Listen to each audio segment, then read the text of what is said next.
Hello everyone, have you guys heard about isocyanates? So isocyanates is a chemical that's very hazardous to human and other living things in this world. Okay, so isocyanate is a functional group of chemicals and it's organic compounds, and isocyanates are a family of highly reactive low molecular weight chemicals.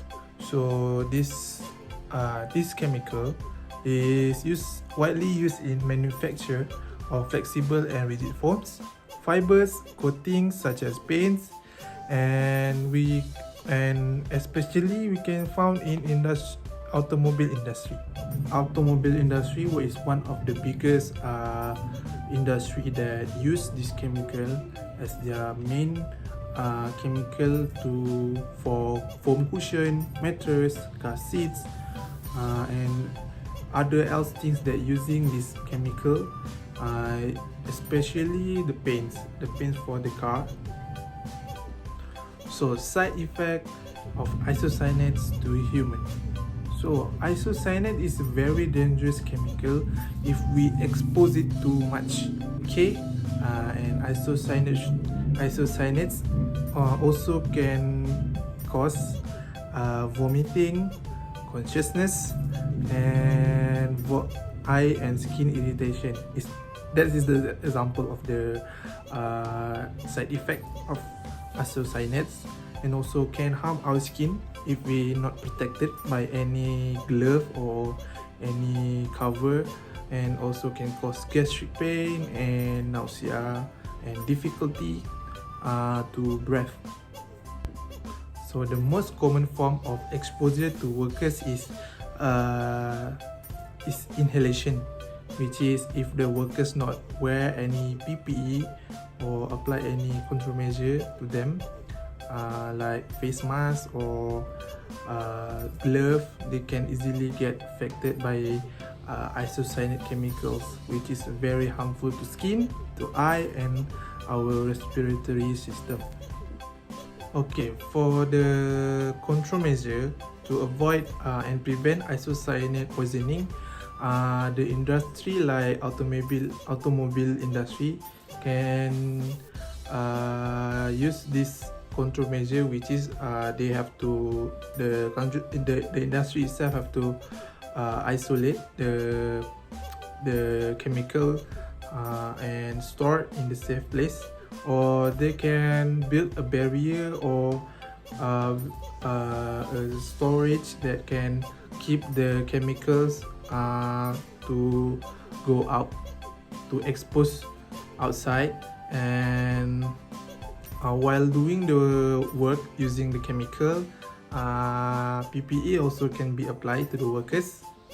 PPE also have to be applied to the workers, like coveralls, footwear, chemical resistant gloves, full face shield, and suitable respiratory equipment.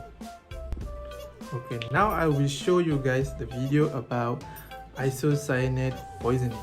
Cyanides are chemicals that activate the curing agent in hardeners that are found in some two-pack paint systems. They are the leading cause of occupational asthma in the UK and are a great danger to any sprayer, painter or workshop employee who comes into regular contact with isocyanates. First and foremost, when painting with isocyanates, it is a government regulation that the painter needs to be wearing an air-fed breathing device. This is because when spraying with isocyanates, it creates a fine, invisible mist that spreads through the air like smoke, which renders a standard filter mask useless in stopping isocyanates from entering into the body. We all know that it's annoying having to wear air-fed equipment, it can be cumbersome, and that with a standard face mask you have so much more manoeuvrability. But there are a lot of consequences involved in not wearing the correct gear. Not only will the worker be more likely to develop asthma, but may not be able to paint again, which could threaten their job. In a case study on the HSE website, it goes over how a paint sprayer had worked in a paint shop for 10 years and was using air-fed breathing as usual when painting with isocyanates. However, after spraying, he would routinely open his visor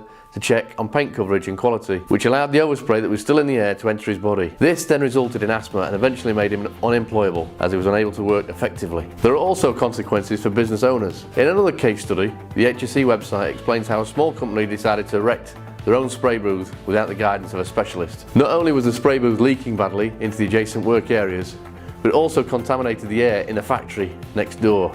HSE then prohibited the process and the business ceased to trade. We would fully recommend and endorse every paint shop manager stroke production manager to be familiar with the HSE guidelines on their website. So whether you're a sprayer that is in contact with isocyanates almost every day, or whether you're the manager or owner of a company that has a spray booth in the premises, having the correct respiratory equipment and spray booth technology is of extreme importance. There are some standard procedures for the safety of the painters. Anybody working in contact with isocyanates should wear an air-fed breathing apparatus at all times. Every user should be trained in the use of air-fed breathing and how it should be looked after. Uncontaminated air should be supplied into the mask in sufficient quantities. Paint sprayers should wear overalls and gloves along with eye protection to avoid paint coming in contact with skin, and shouldn't raise their visors after spraying as the paint mist is still in the environment. So users should safely leave the spray booth during clearance time.